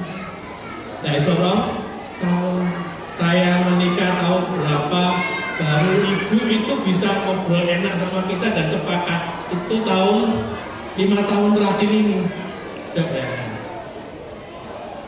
Ya, kudu sabar. Kalau oleh nyerah harus Oke, bagaimana merespon anak? Ya harus dengan sadar. Oke, itu ya. Maka contoh begini bu, kalau ada nih anak-anak kalau makan minum gelasnya gelas kaca atau melamin, bu, kaca atau melamin, kaca atau melamin, melamin apa plastik? Melamin. Ini loh contoh orang tua yang medit takut ya. Terus kenapa kalau kaca itu bisa pecah? Ya memang kaca pecah. Coba bayangkan begini, terlanjur jatuh pian, hai nyamuk lagi anak adik. Kalau saya gelas pecah nggak apa-apa bu. Oh alah, apa dok? Pecah di gelasnya. Oh ya wes, saya butuh nyamuk. Bersih ya sudah ambil sapu dibersihkan. Kenapa nggak? Langsung dan selesai. Nyamuk mana? Ya Allah. Kaget. Nah itu yang membuat anak takut bercerita. Nanti suatu saat itu terakumulasi, nggak mau cerita, nek punya masalah. Kenapa? Nek punya masalah, oh ibuku lesu. Itu ya. Oke, singkatnya begitu. Maka bagaimana? Nggak perlu dibentak lah. Wong gelas pecah, piring pecah, masih bisa beli lagi. Bu, Ibu, sakit tumbas malih? Yakin? Dong biasanya boleh gratisan atau kuninso ayo. Ini pendidikan yang paling penting. Ketika apa? Pendidikan bukan diajarkan. Contoh nih ya, kemarin itu anak saya, yang nomor 2 lagi nih, sebelum Ramadan itu bikin goro-goro, pinjem laptop, goreng sekolahan. Ternyata sampai sekolahan boleh gak mau laptop? Boleh gak mau? Kira-kira di sini ini apa dia pakai? Ya suruh ilmu di sini ini ya. Saya bilang begini, kenapa? Tadi dia habis kerjakan tugas nonton YouTube ambek teman-teman. Ketahuan ustadzah disita sampai kapan? Sampai akhir semester. Sudah Allah wajib. Kasutnya gawe itu aku. Beneran ini. Ya Allah, dataku terus piye, ngono kan? Ya sudah, kalau begitu saya bilang ini, karena kamu sudah punya kesalahan besar seperti itu, salah enggak dia? Sudah, sekarang kamu pulang ketemu aku. Pulang ketemu aku, skorsing. Sekolahnya ketemu. Ustazah, saya sampai sekolah, ketemu kepala sekolah, kurikulum, sak wali kelas, sak siswani, dikeroyok. Kemarin, Ustaz, mohon maaf, saya datang ke sini bukan mau melobi untuk laptop saya dikembalikan. Ya sudah, saya hormati aturan sekolah. Meskipun aku ya cenur. Ya Allah, saya harus bikin materi lagi kan? Tuku laptop ini aku, tuku laptop ini nyari. Bener itu? Marah enggak, tahan. Saya ketemu sama sekolah, saya bilang begini, Ustazah, saya hari ini datang bukan minta dispensasi. Saya bilang ini, kaget kepala sekolah. Duh, kenapa benar? Biasanya orang tua kalau begini HP-nya disita, lalu disita, itu mesti minta kiriman. Enggak, saya enggak. Saya hari ini mau menghormati, ya itu sudah kesalahan, saya mau bikin pelajaran untuk saya. Saya ikhlas. Adalah ini loh. Ya Allah mikir si suami aku presentasi ngono. Alhamdulillah akhirnya yang saya lakukan saya komunikasi. Saya skorsing izam saudara, gitu kan? Dan tidak boleh masuk. Sampai kapan anak sampai akhir semester? Gurunya bingung. Lu kasihan Nana, lu kasihan. Gitu. Ya biar dia belajar sudah kelas 1 SMA kan? Bahwa resiko yang dia ambil itu sangat, nah, akhirnya sampai rumah, dok, kasih PR ini nggak selesai, gitu ya, sampai nggak boleh masuk, sampai laptopnya aktif kembali. Apa bu PR ini? PR-nya begini, sampai belajar naik sepeda. 7 hari berturut-turut nggak boleh putus. Nek pergi pisahan, nek balik, sepakat. Karena aku tuh rasanya belum bisa naik sepeda. Akhirnya bu kosong-kosong sepeda. Nek sampai sudah bisa naik sepeda, baru boleh masuk sekolah. Nek guru ini sobi, ya untuk bareng ambil mulai laptop ya, ya mau di sepakat. Mari menolak telung dino awalnya panas. Wah awalnya panas. Saya nggak di rumah bu, bahaya langsung. Mana nih nana, bapak masih lupa. Mana nih lorong? Aku lo gak mau sepedaan, kita kan sepakat. Anaknya, aku ganti, aku mati, aku kapan ulanginnya, ya megah aku. Panas-panas pun mbak sepeda. Mbak nangis, ibu nangis. Gini. Akhirnya apa? Alhamdulillah ya dia tetap sepeda. Nah hari ke-6 lobi bapaknya. Cilok di ibu lobi, ya wes dispensasi 1. Nah, ini bukan proses saya kejam juga. Ada proses edukasi. Ketika ini terjadi, maka proses ini penting. Tidak perlu marah, tapi dia juga harus belajar tanggung jawab. Nek saya lobby ke sekolah, saya tidak menghormati aturan sekolah. Betul ya? Maka orang sekolah juga harus menghormati orang tua. Ini aturan Ustazah di keluarga kami. Bisa kami skorsing. Ini sudah belum. Akhirnya terjadilah diskusi, negosiasi. Oke, sepakat seperti ini. Jadi sekolah ngerti, rumah ngerti. Begitu oleh seminggu bu, 2 minggu pergi sekolah. Ya Allah Zah, bapakmu keren loh Zah lo ya. Nah dari tiga berapa? Oh negara. Padahal nggak asul-asul. Begitu ya. Maka terakhir nih untuk mempercepat ya. Monggo dipraktekkan di rumah. Apa? Lakukan 3 hal ini setiap hari. Apa yang dilakukan? 5 menit tatapan mata. Tidak ngobrol, ojo sambil melakukan aktivitas ya. Ngobrol. Podo amenek kita ngobrol ketemu pejabat. Oke, ini bupati nek sampe ketemu mbak bupati kira-kira berani nggak ngomong yang ngeten? Bu, ngobrol. Oke, kita tatap matanya. Jangan sambil lalu, jangan dicuekin, tatap. Habis serius ini. Serius itu dengan marah-marah. Ya. 5 menit kontak mata berkualitas setiap hari. Ya, mau berangkat sekolah, mau tidur, ngobrol. Bisa kira-kira? Bu, halo, ibu, sakit apa mboten? Sanggup? Gak sanggup biar apa-apa, putrane didengar mau. Itu tenang ini, sampai praktek soalnya, gitu kan? Yang kedua, apa? Pelukan hangat setiap hari untuk membangun rasa aman. Yang harus turun dikeloni nih orang boyo istilahnya, ya kan? Didekep. Nek lagi marah emosi ojo di apa-apa kene didekep. Sampai dia tenang.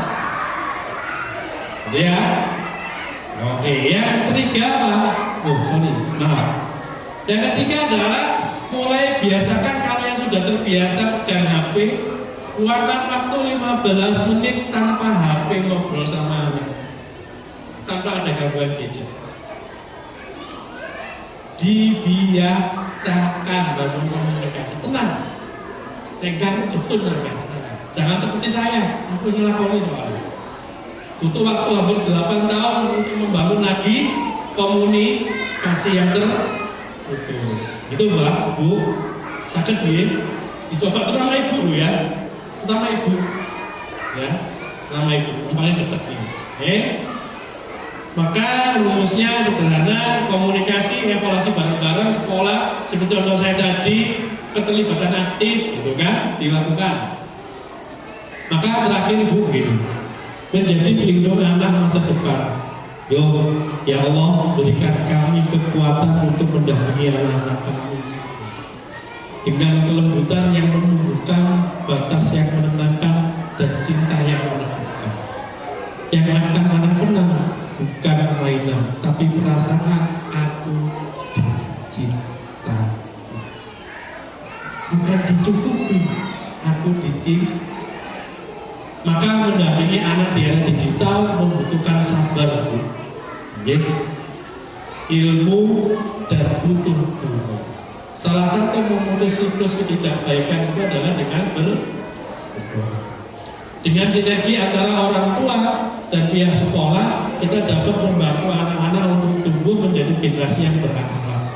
Kalau yang di rumah tinggal sama orang tua, maka kerjasama dengan orang tua juga penting.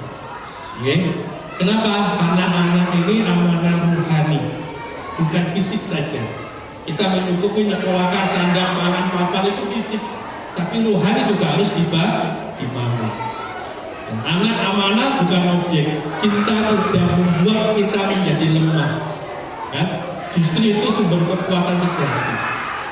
Saya sudah banyak melihat orang tua yang susah hari ini, anak-anak. Dan sebenarnya bukan karena anaknya, karena apa? Karena kita sendiri. Bukan karena mereka yang seperti itu, karena siapa? Karena kita. Maka seperti kata Rasul gitu kan, mendidik anak itu tidak perlu dengan ajang ambisi atau perbandingan. Mereka adalah titipan Allah, mendidik bukan sekedar hasil, tapi bentuk pengabdian dan jawab kita kepada Allah. Karena anak adalah amanah, mendidik anak bukan memenuhi ambisi pribadi untuk menjadi bahan perbandingan sosial. Anak bukan untuk dibandingkan. Ya, mereka tanggung jawab uji kita di hadapan Allah. Maka terakhir dari saya, kita tutup dengan doa sama-sama. Ya Allah, didiklah anak-anakku dengan cintamu. Lewat tanganku ini ya Allah, jadikan aku ini teladan, bukan sekedar pengatur. Lembutkanlah hati kami, kuatkan sabar kami, dan berkahilah anak-anak kami. Ya Allah, ya Rahman, ya Rahim, hanya dengan tuntunan dan bimbinganmu ya Allah, aku bisa menjalani amanah dunia. Yaitu anak-anak ini mudah-mudahan menjadi anak-anak yang soleh dan solehah. Demikian Bapak Ibu, terima kasih. Sangat cepat nikah, mudah-mudahan dapat hikmah intinya. Kalau kurang cukup waktu, mudah-mudahan bisa ketemu lagi. Kita akan bahas lebih detail lagi, tema yang lebih spesifik, dan mudah-mudahan kita menjadi orang tua yang betul-betul orang tua yang bisa menjaga amanah. Demikian dari saya. Monggo kalau ada diskusi tanya jawab. 1-2 pertanyaan yang akan masuk ke sesi berikutnya. Terima kasih Bapak. Acara selanjutnya tanya jawab.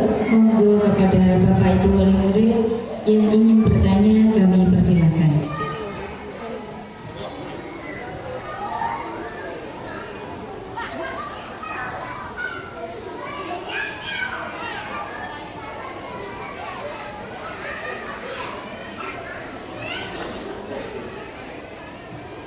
Assalamualaikum warahmatullahi wabarakatuh.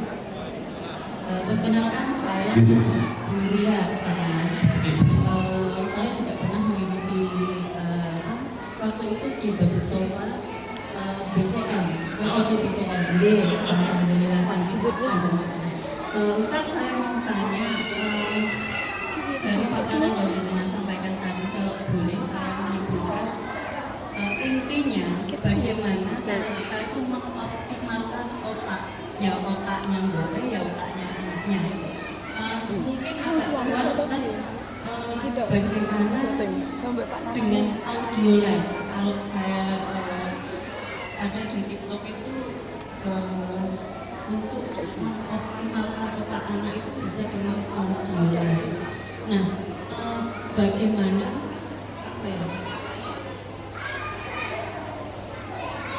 sambungannya itu Ustaz, audio live dengan otak si anak ini, apakah ada keterkaitan, apakah dia benar gitu loh Ustaz? Audio live itu maksudnya apa? Audio live itu semacam musik untuk apa ya? Untuk menstimulasi otak seperti itu. Gitu. Mungkin hanya itu Ustaz. Mendengarkan maksudnya? Ya, mendengarkan. Ya. Ya, terima kasih. Ini ya. Iqra bismi rabbikal ladzi khalaq. Jadi bacalah. Maksudnya baca itu bukan membaca. Anak itu belajar itu sejak kapan? Itu pertanyaannya. Anak belajar itu sejak dalam kandungan. Maka ada metode namanya adalah mendengarkan anak. Maka Bapak Ibu, gitu kan, idealnya itu begini. Idealnya ya, kalau berdasarkan penelitian ya. Jadi sejak usia berapa gitu kan, anak itu belajar itu dalam kandungan. Sejak terjadinya pembentukan janin itu. Maka kalau mendidik, menanya pelatihan tentang mendidik anak semulai sejak kandungan, apa yang dilakukan? Ada penelitian itu begini. Anak ketika dalam kandungan sering didengarkan dengan musik-musik yang menenangkan, itu akan menstimulasi saraf otak. Menstimulasi saraf otak. Ini enggak hanya audio live, itu enggak hanya musik ya. Termasuk kata-kata kita ini audio live loh ini. Live. Kamu itu ini live. Jadi jangan didefinisikan audio musik itu nanti jadi sound horeg begitu enggak. Gitu ya. Jadi audio live itu adalah kata-kata. Audio audio, jadi yang berbentuk suara, termasuk omongan kita ke anak, gitu ya. Nah, penelitiannya begini, anak yang sejak kandungan itu, saya lupa nama ustaznya di Indonesia, mengacu dari penelitian tadi itu sejak kandungan. Ada penelitian satu kelompok ini didengarkan musik-musik yang menenangkan, satu kelompok musik-musik yang lebih, nah gitu ya. Nah itu hasil output anaknya berbeda, ininya begitu. Lebih sabar, lebih telaten yang ini daripada anak yang lebih musiknya. Itu ya. Yang kedua, nah ini dipraktekkan sama salah satu ustaz, saya namanya siapa.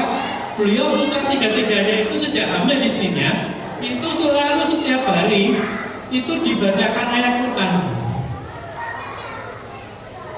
Yo, sing maca sing lanang, anak hafid ya. Begitu. Yang terjadi apa? Anaknya itu ternyata punya hafalan jauh lebih baik. Yang ketiga, ini teori dilakukan di Jepang. Apa audionya itu begini? Penelitian 2 botol A dan botol B. Botol A ini setiap hari dimaki-maki. Itu gitu kan? Sebenarnya disetelkan musik-musik rock gitu kan? Nah di sini itu selalu diberikan apresiasi, bukan dipuji yang berlebihan ya, diapresiasi, diberikan motivasi, disetelkan musik-musik yang lembut. Yang terjadi apa? Yang terjadi adalah ketika diteliti atom dalam air ini itu nggak berbentuk yang ini. Sedangkan atom di sini bentuk fotonya itu seperti kristal. Itu menunjukkan apa? Semakin sering mendengar kata-kata audio, ucapan-ucapan yang negatif, maka semakin rusak air ini. Gitu ya.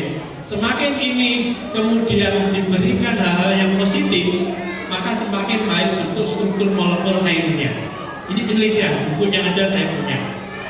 Nah sehingga tadi saya sampaikan apa yang dimaksud tadi itu nih, tubuh kita itu punya namanya kecerdasan. Jadi cerdas itu gak hanya akal ya, otak kita ya, tapi seluruh tubuh kita itu cerdas. Dan ini memori, hard disk, mulai ujung rambut sampai ujung kaki. Apa buktinya? Buktinya begini. Nanti ketika kita kembali kepada Allah, yang ditanyai sama Allah itu siapa? Siapa? Kita itu siapa? Anggota tubuh kita. Mulut dikunci. Nah berikan itu kan. Akan datang hari mulut dikunci. Tak. Gak bisa dikatakan. Akan ditanya, Henry Pak Nanang Sugiharto, kowe punya apa yang dulu? Direkam. Nah sama. Maka kalau kita sering lupa, bernegatif thinking, mengatakan negatif, dengar musik yang negatif, segala sesuatu yang negatif, maka menjadi negatif. Force tadi itu nanti munculnya. Begitu ya? Begitu kurang lebih penelitiannya. Berdampak apa?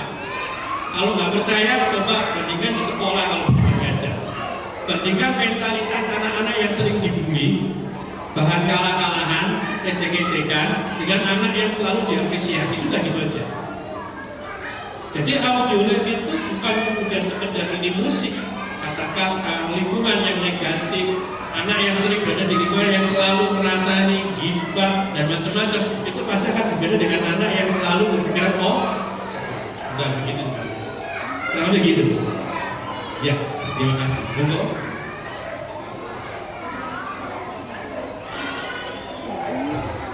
Satu pertanyaan lagi, monggo.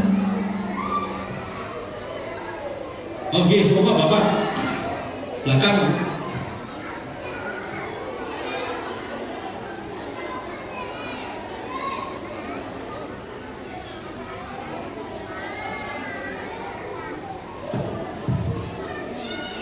Terima kasih Pak Nana. Assalamualaikum warahmatullahi wabarakatuh.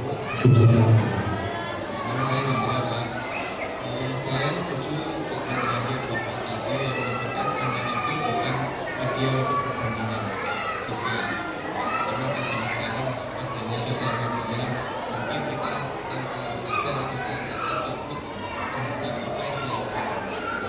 Bagaimana upaya agar cara kita memfilter anak, memotivasi anak untuk bisa perform tanpa harus bisa menjadikan itu sebuah perbandingan sosial, tanpa anak merasa tertekan atau merasa ini sebagai beban, tapi anak bisa tetap enjoy, bisa tetap nyaman menjalani aktivitasnya dan juga bisa tetap berprestasi.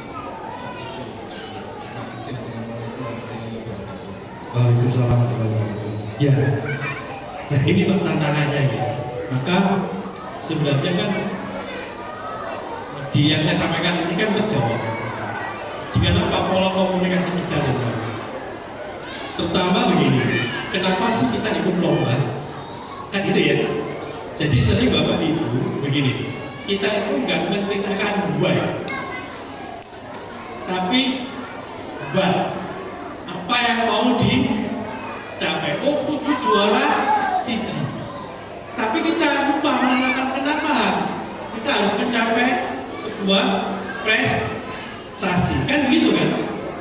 Nah, sering yang kita terlewat itu tidak kenapanya sih.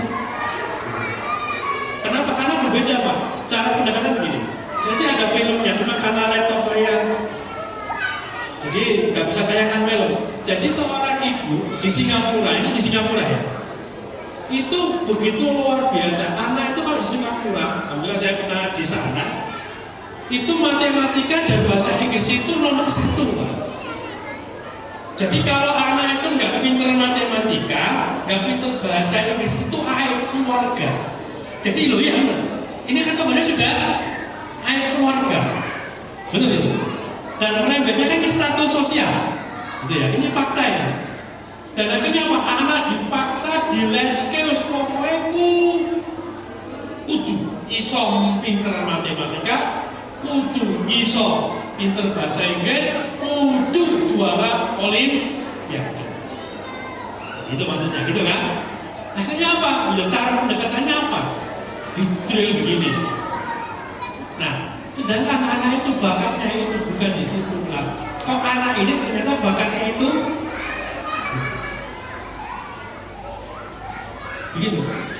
Nah, singkat cerita, gitu kan? Karena orang tua terobsesi dengan tujuan, tidak berpikir pada kenapa sih harus begitu, dan tidak mau mempelajari anak. Anak saya ini kecenderungan kemana? Dua anak saya siapa itu berbeda. Maka pola komunikasi kami pun, saya sama istri juga berbeda. Kalau kakaknya itu kuat di eksak, lah anak saya yang kedua itu kuat di sosial. Itu kan? Ya saya kalau ada umat juga lebihnya gitu kok. Ya sudah gitu kan, karena saya paham, ya sudah dok terus piye. Maka yang dibangun ketika kita sudah terbangun tujuannya apa, mau kemana, kenapa kamu mencapai itu, ini kan tidak bisa instan. Harus dibiasakan mulai SD atau usia dini itu, ya kok saya masih pengen. Nah yang saya terjadi ketika menemukan kenapanya, kita menghakimi. Kayak semuanya, ujungnya ini kita merasa orang yang paling banyak makan garam sedunia dibandingkan dengan anak kita.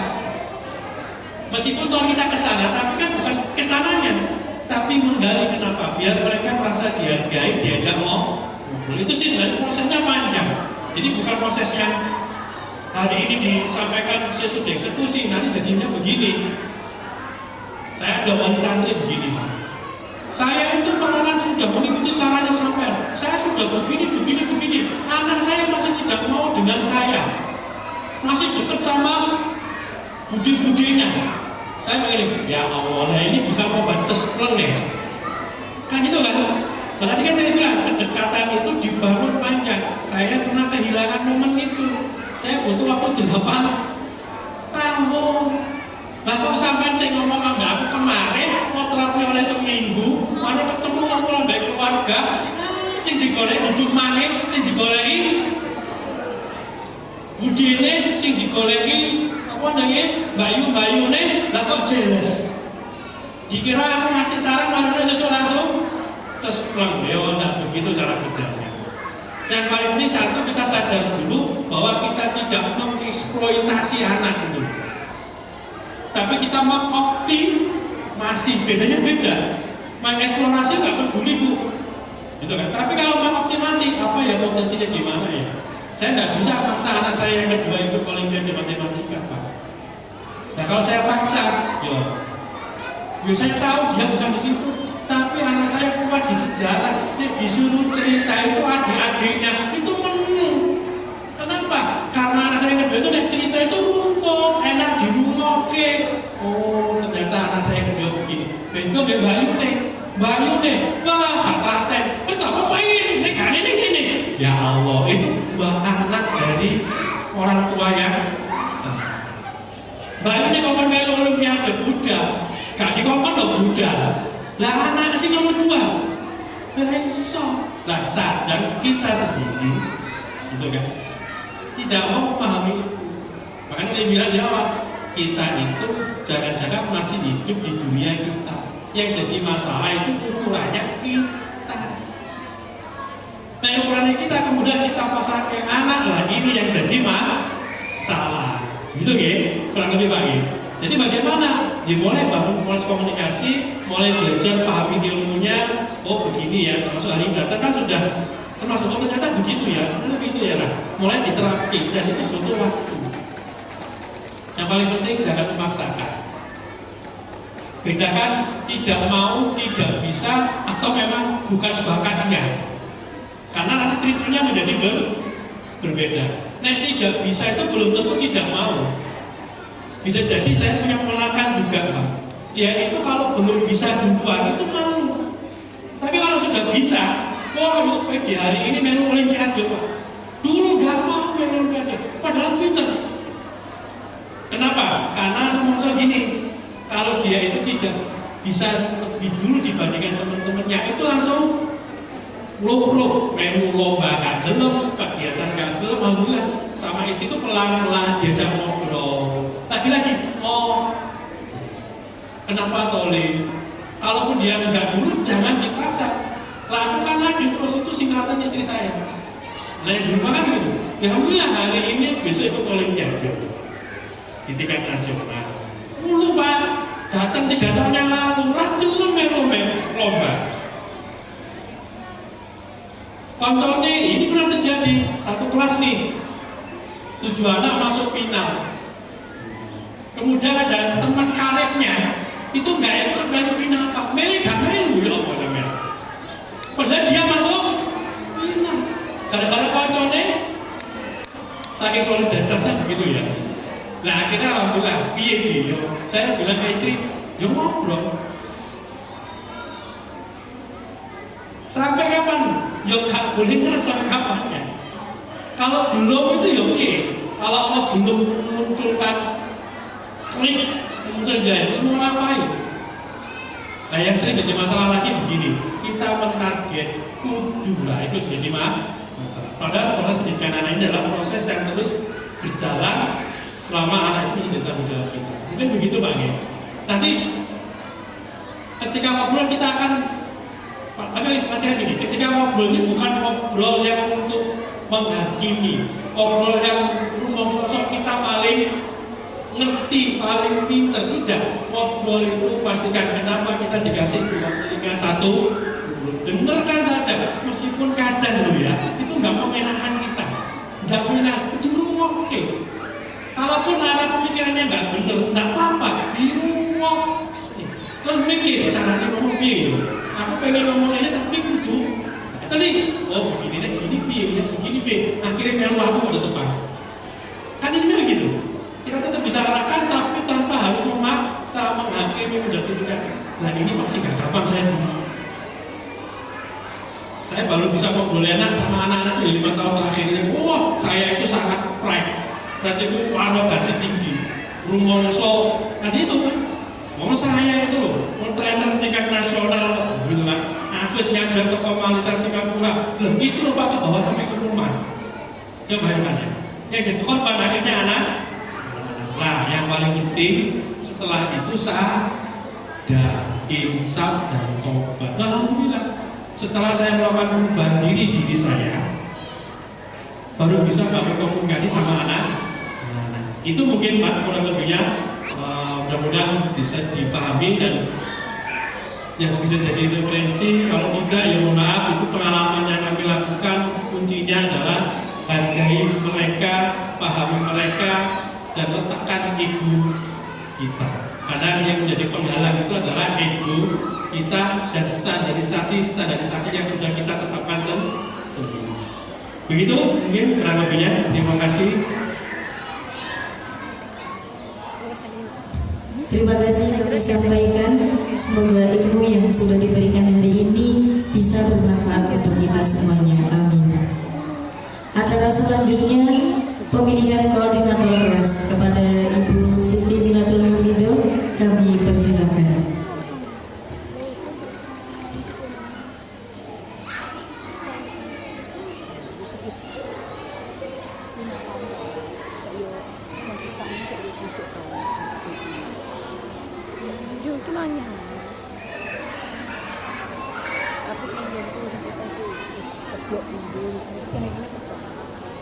Assalamualaikum warahmatullahi wabarakatuh. Kepada yang Bapak Mengatang Kalimantan ini, yang kami hormati Ibu Sylvia SPD selaku Ketua Pengelola dan Kepala Sekolah Pondok dan Pesantren Jokowi.